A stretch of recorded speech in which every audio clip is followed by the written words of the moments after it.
Hello viewers, இந்த வீடியோவில் நான் பண்ண போகிறது சிம்பிள் எக் ஃப்ரை ரெசிபி. நார்மலாக வெங்காயம், தக்காளி, இஞ்சி, பூண்டு எல்லாம் போட்டு மசாலா போட்டு இதெல்லாம் பண்ணுவாங்க. அது it's too complicated TDS process. அவ்வளோ பண்ண முடியாது. இது என்னோடய பேச்சுலர்ஸ் டேயில் நான் இதை வந்து பண்ணி பார்த்து அதை வந்து உங்களுக்கு ஷேர் பண்ணலாம். Mainly for bachelors and for குயிக்காக பண்ணணும், இமீடியட்டாக பண்ணணும்.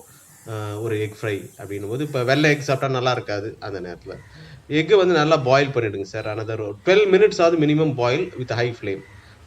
அப்போ தான் உங்களுக்கு அந்த ஷெல் வந்து நல்லா உரிக்க வரும். இல்லைன்னா அது வந்து ஆஃப் பேக்டாக இருக்கும், ஆஃப் பாயில்டாக இருக்கும். அது உரிக்கும் போது கொஞ்சம் கஷ்டமாக இருக்கும். பண்ணிட்ட அப்புறம் உரிச்சிட்ட அப்புறம் இப்போ நான் காட்டுறேன் இல்லைங்களா, இந்த மாதிரி ஸ்லிட் பண்ணுங்கள் எல்லா எக்லேயும். ஒரு அரௌண்டு 8 ஸ்லிட்ஸ் பண்ணுங்க ஆல் அரவுண்ட் த எக். பண்ணுறதுனால இது என்னென்னா, நம்ம போட போகிற மசாலா, சால்ட்டு, மஞ்சத்தூள் இதெல்லாம் இது உள்ளே போய் காரம் ஏறும். வெறுமே ஸ்லிட் பண்ணாமல் பண்ணிங்கன்னா இந்த காரம் வந்து அதுக்குள்ளே இறங்காது, அந்த டேஸ்ட் வந்து அதுக்குள்ளே போகாது. அப்போ சாப்பிடும்போது it will look like plain egg. அதை விட இது மாதிரி பண்ணி போட்டிங்கன்னா அந்த ஜூஸஸ்லாம் உள்ளே இருக்கும். சாப்பிடும்போது அந்த காரம் மசாலா எல்லாம் ஃபேண்டாஸ்டிக்காக இருக்கும். பார்த்தீங்களா? இந்த மாதிரி தான். ஜஸ்ட் ஒரு 6 to 8 ஸ்லிட்ஸ் அரவுண்டு. ரொம்ப டீப்பாக கட் பண்ணாதீங்க. இப்போது இன்க்ரீடியன்ட்ஸ் பார்த்தீங்கன்னா ரொம்ப சிம்பிள் இன்க்ரீடியன்ட்ஸ். நான் ஏற்கனவே சொன்னேன், இது மாதிரி இஞ்சி, பூண்டு, வெங்காயம், தக்காளி, லொட்டுலஸ்க்கு எதுவுமே கிடையாது. Just simple bachelor need egg fry. Okay, மஞ்சத்தூள் ஒரு 1/2 teaspoon, டேபிள் சால்ட் ஒரு 1/2 teaspoon போட்டுக்கோங்க. இது வந்து சில்லி பவுடர். இது வந்து நான் நல்லா காரமாக சாப்பிட்றதுனால நல்லா 1 teaspoon மேலே போடுவேன், நல்லாயிருக்கும். இது வந்து ஒரு சிம்பிள் கரம் மசாலா போடலாம். இல்லைன்னா எக் மசாலா ஏதாவது ரெடிமேடாக இருந்ததுன்னா போடுங்க. இது garam masala is enough.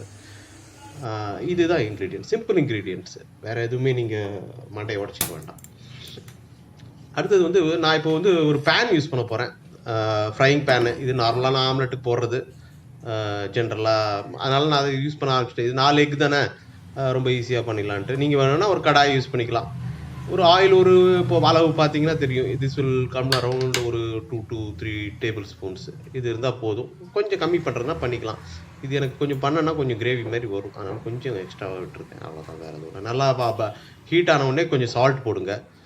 Salt நல்லா போட்டுட்டு, சால்ட் கொஞ்சம் ஒரு ஒரு ஒரு 15 seconds 20 seconds ஆன உடனே எக் ஆட் பண்ணுங்கள். ஒன்று எக் ஆட் பண்ணி நல்லா ரோல் பண்ணுங்கள். அதில் பார்க்குறீங்க இல்லையா, ஒன்று ஆட் பண்ணுங்கள். அதெல்லாம் ஆட் பண்ணி ஃப்ரை பண்ணுங்கள். இந்த 4 எக்கையும் போட்டுட்டு நான் அரௌண்டு 3 minutes வந்து நல்லா 3 minutes நல்லா ஒரு மீடியம் ஃப்ளேமில் வச்சு பண்ணுவேன். ஜஸ்ட் ஸ்லைட் ப்ரௌனிஷாக டேர்ன் ஆகும். அப்போ தான் நீங்கள் வந்து இப்போ நான் இப்போ இன்க்ரீடியன்ட்ஸ் எல்லாம் போட்டுட்டேன் உங்களுக்கு.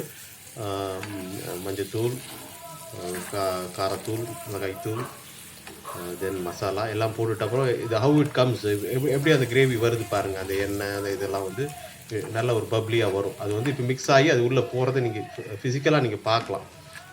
இதுதான் அந்த டைம். ஓகே, நல்லா இது வந்து எக்ஸாக்டாக ஒரு 5 minutes லோ மீடியம் ஃப்ளேமில் வச்சுக்கோங்க. லோ மீடியம் ஃப்ளேமில் வச்சுட்டு நல்லா பண்ணுங்கள். இந்த மாதிரி சுருங்கி இந்த மாதிரி ஒரு கண்டென்ட் வரும். This is the end of the video.